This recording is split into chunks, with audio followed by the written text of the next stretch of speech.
അതീവ സുന്ദരികളായിട്ടുള്ള പെൺകുട്ടികൾക്കൊപ്പം മുറി പങ്കിടാം എന്ന മോഹവുമായി സ്ലോവാക്യയിലെ ഒരു ഹോസ്റ്റലിലേക്ക് യാത്ര തിരിക്കുന്ന മൂവർ സംഘത്തിന്റെ കഥ. ജീവിതത്തിൽ അങ്ങനെ പ്രത്യേകിച്ച് ലക്ഷ്യബോധമൊന്നുമില്ലാത്ത മൂവരും ജീവിതം വളരെ എൻജോയ് ചെയ്താണ് ജീവിച്ചു പോയിരുന്നത്. അങ്ങനെ ഇരിക്കെയാണ് സ്ലോവാക്യയിലെ ഈ ഹോസ്റ്റലിനെ കുറിച്ചുള്ള വിവരം ഇവർക്ക് ലഭിക്കുന്നത്. ഇത് കേവലം വെറും ഒരു ഹോസ്റ്റൽ മാത്രമായിരുന്നില്ല, ലോകത്തിന്റെ വിവിധ ഭാഗങ്ങളിലുള്ള ആൾക്കാർ ഒന്നിച്ചു വന്ന് താമസിക്കുന്ന ഒരിടം. കൂടുതലും സ്ത്രീകളായിരുന്നു ഇവിടേക്ക് വന്നുകൊണ്ടിരുന്നത്. ഈ ഒരു പോയിന്റാണ് ഈ യുവാക്കളെ ഏറ്റവും കൂടുതൽ ആകർഷിച്ചത്. ഇത് കേട്ട പാതി കേൾക്കാത്ത പാതി അടുത്ത വണ്ടിക്ക് തന്നെ അവർ ആ ഹോസ്റ്റലിനെ ലക്ഷ്യം വെച്ച് യാത്ര തിരിക്കുന്നു. അങ്ങനെ അവർ സ്ലോവാക്യയിലേക്ക് എത്തുന്നു, ഹോസ്റ്റലിലേക്ക് എത്തുന്നു, ഹോസ്റ്റലിൽ റൂം എടുക്കുന്നു. അവർ ആഗ്രഹിച്ച പോലുള്ള കാര്യങ്ങൾ തന്നെയാണ് അവിടെ ആദ്യം സംഭവിച്ചിരുന്നത്. എന്നാൽ ആ ഹോസ്റ്റലിന്റെ മറവിൽ നടക്കുന്ന സംഭവ വികാസങ്ങൾ എന്തെല്ലാമാണെന്ന് വളരെ സാവധാനമാണ് മൂവർക്ക് മനസ്സിലാവുന്നത്. അപ്പോഴേക്കും സമയം ഒരുപാട് വൈകിപ്പോയി. വലിയ വലിയ പണച്ചാക്കുകൾ അങ്ങോട്ട് പൈസ കൊടുത്ത് മനുഷ്യ ശരീരം കീറി മുറിക്കുന്നത് എൻജോയ് ചെയ്യുന്ന ഒരു മാഫിയ സംഘത്തിന്റെ പിടിയിലുള്ള ഒരു ഹോസ്റ്റലിലേക്കാണ് അവർ എത്തിപ്പെട്ടത്. മനുഷ്യ ശരീരങ്ങൾ കീറി മുറിക്കുന്നത്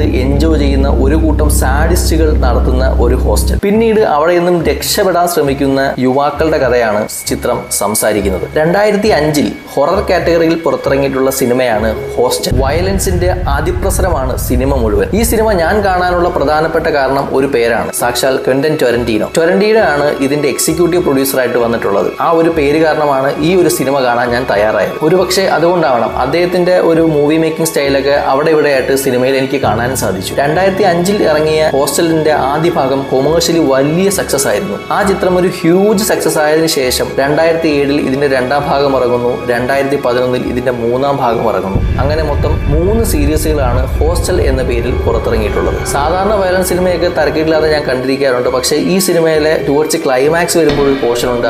ആ ഒരു പോർഷൻ എത്തിയപ്പോൾ ഞാൻ കണ്ണടച്ചു പോയി. കാരണം കണ്ടിരിക്കാൻ കുറച്ച് ബുദ്ധിമുട്ടുള്ള കുറേ സീക്വൻസുകൾ ടുവേർഡ്സ് ക്ലൈമാക്സ് ഉണ്ട്. ഇപ്പോൾ നമ്മൾ വോൾഫ് ക്രീക്ക് പോലെ അല്ലെങ്കിൽ റോങ് ടേൺ പോലെ അതല്ലെങ്കിൽ സോ സീരീസ് പോലുള്ള ഒരുപാട് സിനിമകളുണ്ടല്ലോ, വയലൻസിൽ ഒരുപാട് ഇമ്പോർട്ടൻസ് കൊടുക്കുന്ന സിനിമകൾ. ഇതെല്ലാം തന്നെ ഞാൻ കണ്ടിട്ടുണ്ട്. പക്ഷേ ഈ ഒരു സിനിമയിലേക്ക് വരുമ്പോഴത്തേക്കും ഒരു പർട്ടിക്കുലർ സീൻ വരുമ്പോഴത്തേക്കും കണ്ടിരിക്കാൻ ഒരു ഇച്ചിരി ബുദ്ധിമുട്ട് എനിക്ക് തോന്നിയിട്ടുണ്ട്. ഇപ്പം എല്ലാവർക്കും അങ്ങനെ തോന്നണമെന്നൊന്നുമില്ല. അപ്പോൾ വയലൻസിന് ഭയങ്കരമായിട്ടുള്ള പ്രാധാന്യം സിനിമയിലുണ്ട്. അതുകൊണ്ട് എല്ലാത്തരം ഓഡിയൻസിനും പ്രത്യേകിച്ച് ഫാമിലിക്കൊന്നും ഇത് കണ്ടിരിക്കാൻ സാധിക്കില്ല. ഇപ്പം 80+ മൂവിയാണിത്. അതുകൊണ്ട് തന്നെ മനക്കെട്ടിയുള്ളവർ മാത്രം കാണാൻ ശ്രമിക്കുക. എലി റോത്താണ് സിനിമ സംവിധാനം ചെയ്തിരിക്കുന്നത്. വളരെ റോ ആയിട്ടുള്ള ബ്രൂട്ടൽ ആയിട്ടുള്ള വയലൻസ് സീക്വൻസുകളൊക്കെ ഉണ്ട് സിനിമയിൽ. അത് വലിയ CGO കാര്യങ്ങളൊന്നും ഉപയോഗിക്കാതെയാണ് സിനിമയിൽ ചെയ്തു വെച്ചിട്ടുള്ളത്. അത് അതിന്റെ ഒരു ബ്രൂട്ടാലിറ്റി ടോട്ടലി സിനിമയ്ക്കകത്ത് അഫക്റ്റ് ചെയ്യുകയും ചെയ്യുന്നുണ്ട്. പല കാര്യങ്ങളും പച്ചയ്ക്ക് കാണിക്കുന്നുണ്ട് സിനിമയിൽ.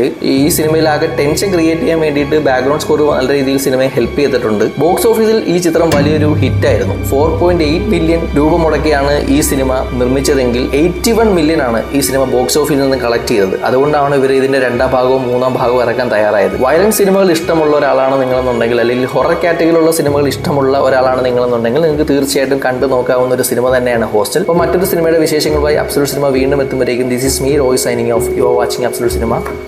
ബൈ.